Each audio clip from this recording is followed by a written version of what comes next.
Assalamualaikum warahmatullahi wabarakatuh. Dumateng Bapak Kepala Sekolah ingkang pinantu ing pakurmatan, Bapak Ibu guru saha Bapak Ibu staf karyawan karyawati ingkang kula hormati, dalasan siswa-siswi ingkang pinantu ing kapagyan. Puji syukur konjuk ngarsanipun Gusti Allah ingkang Maha Agung ingkang sampun kepareng-paring rahmat dumateng kula dalasan panjenengan satemah saged pinanggih ing papan menika. Ing kalodhangan menika kangge margya dinten air sedunia, kula badhe ngaturaken babagan ngirit lan stiti toya. Toya menika penting sanget kangge manungsa. Dinten toya dipengeti saben 22 Maret. Pengetan menika anggadhahi maksud supados manungsa utawi publik anggadhahi kawigaten marang toya.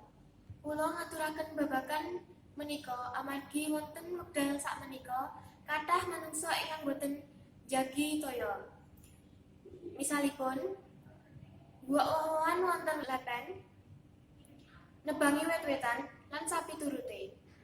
Pramila menika kita saged jagi toya kanthi cara setunggal boten ngangge bahan kimia, kalih boten bucal woh-wohan wonten lepen, 3 nglakokake reboisasi, sekawan maringi sosialisasi ngenani pentingipun toya lan sapiturute.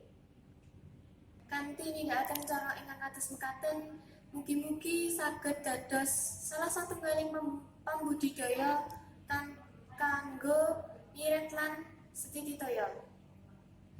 Mugi-mugi kula kaliyan panjenengan saged nindakaken.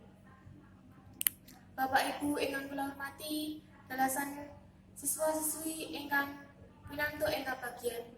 Cekap semanten atur kula menawi wonten kekiranganipun kula nyuwun agenging pangapunten. Wassalamualaikum warahmatullahi wabarakatuh.